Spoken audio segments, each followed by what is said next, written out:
na otvorení tohto nášho nového pavilónu. Vďaka v podstate grantu EHB v ňom môžeme dneska stáť a vďaka našim rezidenčným partnerom Viktórii a Sigurdurovi môžeme v podstate vystavovať tieto nádherné diela v tomto našom pavilóne. A teda som veľmi rada, že ste prišli na toto otvorenie. Verím, že v našom pavilóne budeme mať ešte mnoho zaujímavých výstav, taktiež aj workshopov, neváhajte potom sem prísť. A dúfam, že ste teda nemali problém sa nejako dostať. Už potom, keď budete šipky. V podstate rada by som vám teda predstavila Viktóriu a Sigurdura a zároveň aj Sabinu Čivoľskú, ktorá v podstate kurátorovala celú túto vernisáž, alebo teda výstavu. Výstava bude k dispozícii len dnes, potom bude pavilón zavretý, keďže ešte máme nejaké detaily, ktoré musíme vymyslieť a domyslieť.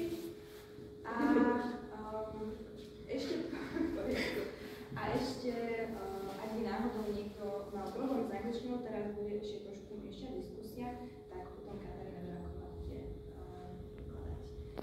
Nechám tiež prístor. Ďakujem pekne. Ja sa vítam na tejto výstave vernisáži. Výstava v podstate takto predstavuje tvorbu Viktória a Sigurdura, ktorí sa zamerali a celá výstava je zameraná na identitu a priestor, v ktorom sa táto identita existuje a nachádza v rámci LGBTI komunity.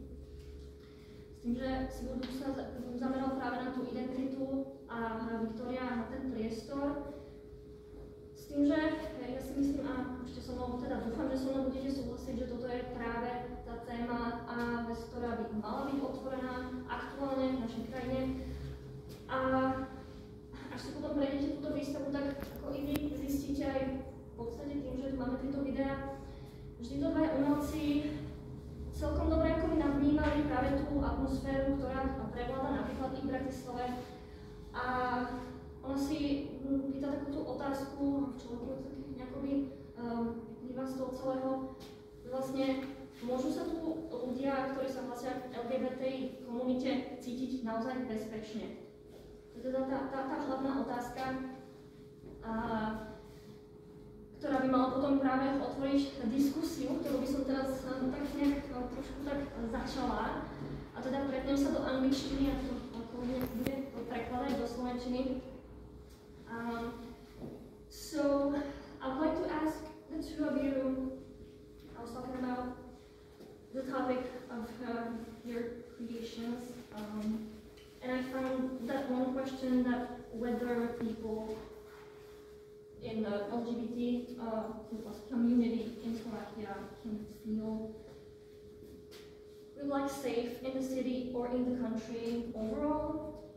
How is it perceived or the rights, gay rights in the countries in Iceland or in the countries that you actually like live right now? Well, to say Iceland, it's been a kind of a revolution the last years. So there's you can marry, you can get children together. It's all overall actually quite accepted.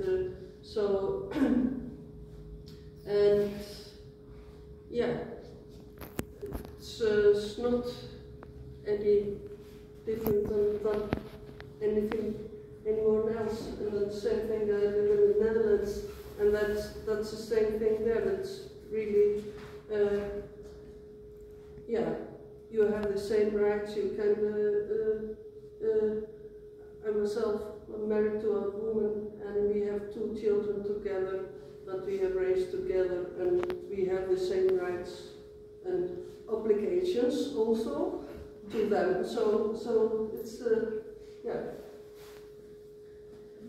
Dobre, takže otázka bola, ako by porovnali, či sa LGBT ľudia z týchto komunít cítia na Slovensku príjemne pohodne a ako by to porovnali s krajinami, kde žili, buď ako na Islande, odkiaľ pochádzajú,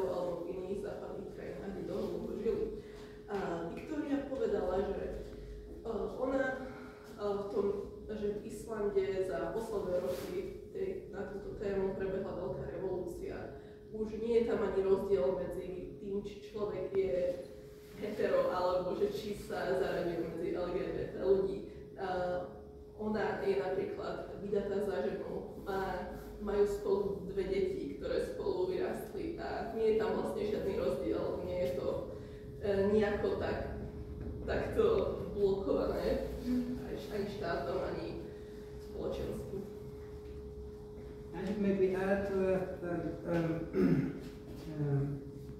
maybe things in Iceland started to really change around the millennium, but before that it was considered really like a taboo and a taboo subject that wasn't really talked about in the Icelandic society.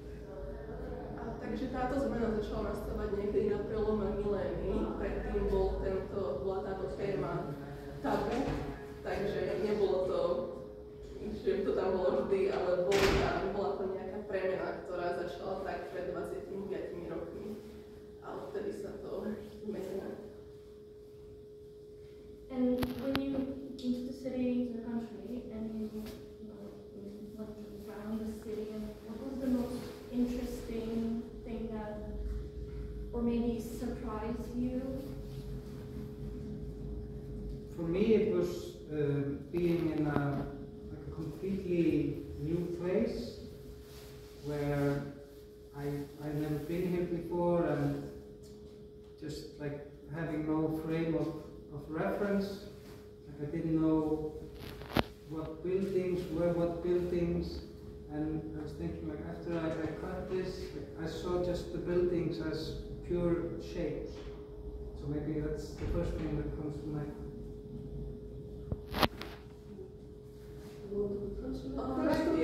Takže otázka bola, že čo ich prvé zaujalo na tomto meste, keď sem prišli, že čo takú ich pozornosť. Sigurdur vraví, že tým, že bol vlastne dezorientovaný, že je to nové mesto, kde nebol nikdy predtým v živote, takže tým, že ako fotil budovy, boli to zrazu pre neho iba tvary a nebolo to, viete, že nemal nič, že čo by vedel, k čomu porovnať, viete, ten pocit dezorientácie, keď vidíte nové mesto. Takže to bola taká prvá vec, ktorá mu napadla na túto otázku.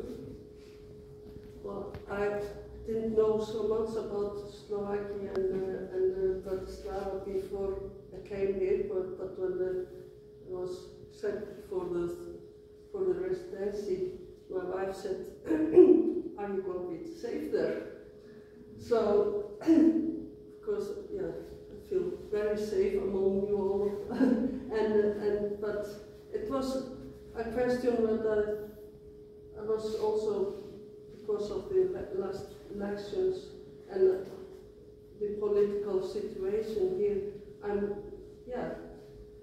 it touches me quite much, and I can go back, but my fellow queer people who still live here,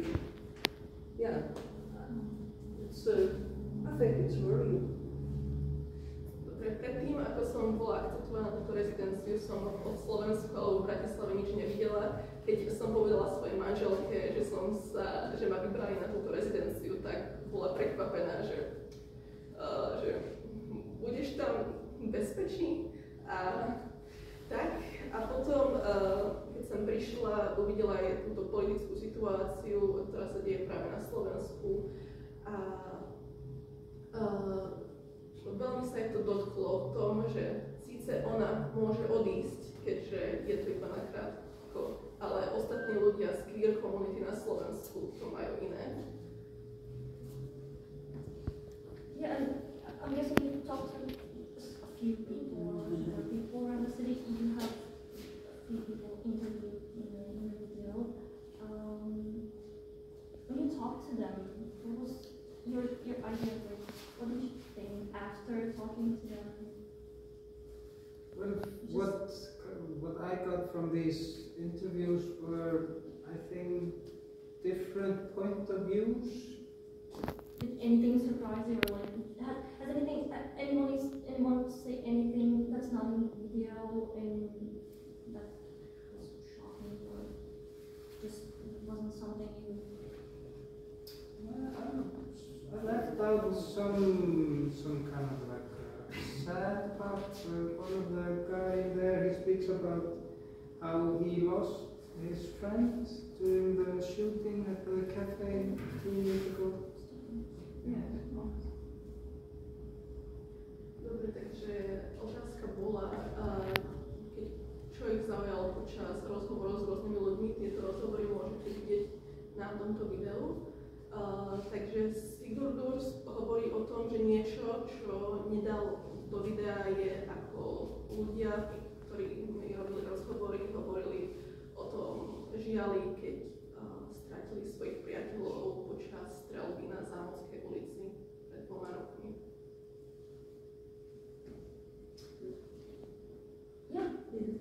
Well, I think it's yeah. I can feel that there's still like power, so there's people won't be broken, and it's hope that Persistence. yeah, keep that. So. Okay. Viktória to cíti tak, že počas tejto svojej návštevy, počas týchto rozhovorov videla, že napriek týmto situáciám je v ľuďoch stále, z týchto komunít stále nejaká rezistencia o tom, že chcú bojovať späť, že nechajú sa odpláčať. Okay, so I think that's all. If you have any final words or something I think you'd like to add, I think your creations like speak for themselves. I'd like to thank you all for coming.